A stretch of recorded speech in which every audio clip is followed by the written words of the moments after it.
halos kakarating lang na parcel natin. Dalawang, ayan. Grabe kabilis ng ano no. Ang bilis talagang dumating ng TikTok. Parcel natin to from TikTok. Kahapon lang natin siya in-order. So, ngayon, dumating agad siya. Una kong in-order ay yung bumbilya nga dito sa bahay kasi mag-1 month nang walang ilaw yung aking kalahati ng sala. So, i-haul natin yung ating parcel from TikTok. So, ayan, bubuksan na natin yung ating parcel from TikTok. I-haul na natin siya.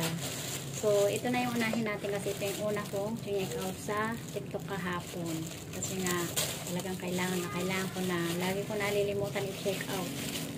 Lagi ko, dahil nga, makakalimutin na tayo. Ayan. So, diba? Apat agad-agad yung ating in-order.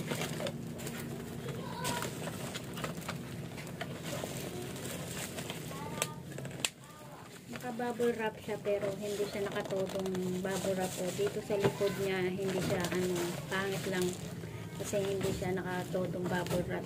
Dapat nakapaikot ito bubble wrap. Ayan. Dito lang siya kasi to ilaw. LED. Ayan.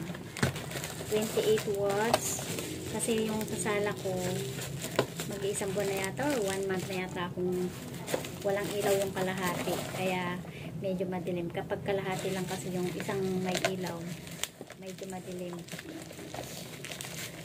Sabi ko sa TikTok na lang ako mag-order kasi nga kapag dito sa palengke namamahalan na ako. Yung bili ko ng ilaw yung huli 200, mahal na yun para sa akin. Minsan nga 250 pa or 300. Ang mamahal na ng ilaw sa labas. Kaya dito na lang tayo kay TikTok. So, ang kagandahan pa nito, kaya 4 na rin ang binili ko para meron na rin tayong pang benta dito sa ating tindahan. Kasi minsan may naghahanap din ng bumbilya dito sa tindahan. So, try ko lang. Dapat isa lang muna sana para may try ko. Sayang, kapag kasi 4 ang check out mo, meron na siyang free shipping fee.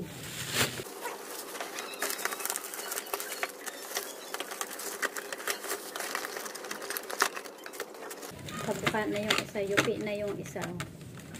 Yupi na yung bandang puwet niya. Sana lang walang, sana okay. Ayan. Ang laki niya, diba? Ang laki. Parang kalahati ng mukha ko.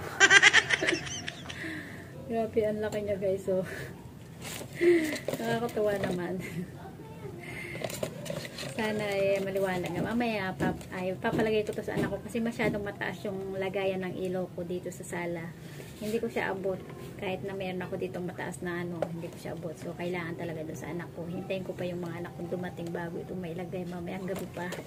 So, mamaya i-share ko rin sa inyo para makita ninyo yung liwanag. Diba? Tingnan din natin yung iba kasi baka mamaya may problema. Check natin yung lahat.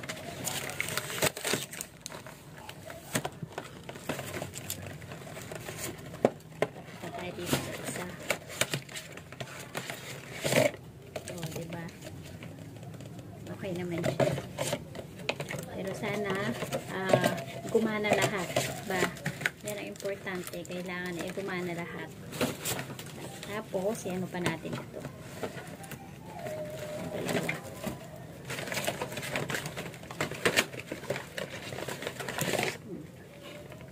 Parang ano siya. May pagka-plastic yung kanyang kaya hindi ka matatakot na mabasag pero kailangan naka-double bubble wrap pa, diba? Hindi niya masyadong binubble wrap niya seller. Ayan, thanks God naman at safe naman siyang dumating na walang problema. Pero mamaya malalaman natin kung talagang wala nga siyang problema. So, sunod naman, ito naman, ayan, pang negosyo din ito. So, kaya ako order kasi habang nagbebenta tayo, mag-aalok-alok tayo sa mga customer, diba? Sayang, ragdagang kita. Ito, babasagin, kaya kailangan naka-bubble wrap talaga siya ng bongga. Ayan.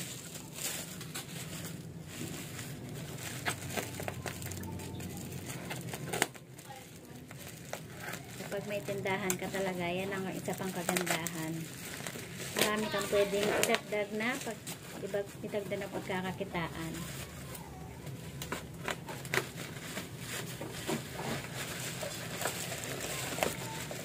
Naka-live si seller ito nung na-check out ko. Naka-live siya. Kagabi lang yata ito. Oh, parang kagabi ko lang ito check out. Kagabi o kahapon ng hapon. Ayan.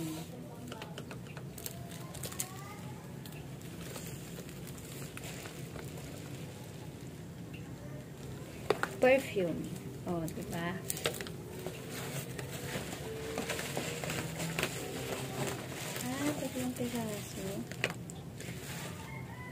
Tatlong piraso pala na order ko nito.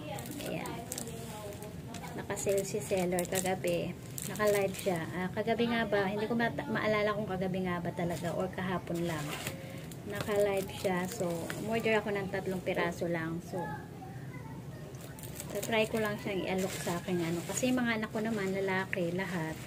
So, pag nakita nila ito, ewan ko kung magustuhan nila. Pero, tsaka na yung para sa kanila. Magbibenta muna tayo. Diba? Sa mall ito, mahal. Diba? Kaya, nagre-reklamo na yung mga mall ngayon.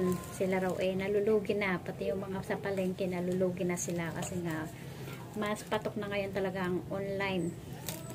Online kaysa dahil mas mura pa. Makaka-free shipping ka pa. Diba? Pag nagkataon, lalo kapag naka-live yung napupuntahan na mga orders, diba? Ayan, 3 piraso. O, meron na tayong pangbenta. Nag-iipon din ako. Maganda rin ito na mag-ipon tayo ng mga pangregalo para sa Pasko. O, diba? Pero tsaka na tayo. Magta-try muna tayo magbenta nito at mag-alok sa ating mga customer. Mag-display ako dito pag nakita ng ating mga customer. O, diba? Kikita tayo. So, kapag sari-sari store business ka talaga, kapag sari-sari store ka, lalo na kapag tagtuma lang yung tindahan, kailangan isip-isip din tayo ng mga karagdagan ng pagkakakitaan. Kapag gusto nyo rin palang umorder nito, ilalagay ko sa link dun sa aking comment section para maka-order kayo kasi napakamura nito guys. Sobrang na siya, bali naka free shipping na ako kasi nga 3 piraso na nga in order ko. Kapag 1 piraso lang kasi parang mayroon siya shipping fee, kaya 3 na rin ang in order ko, diba? Bukod sa may pambenta na tayo, meron tayo kung sakali hindi man mabenta ito, meron naman tayong pagbibigyan na anak. Ayan, diba? Sa Pasko. Hindi muna ngayon para, diba, ngayon pa lang kailangan mag-ipon na tayo rin ng mga papasko pa sa ating mga customer.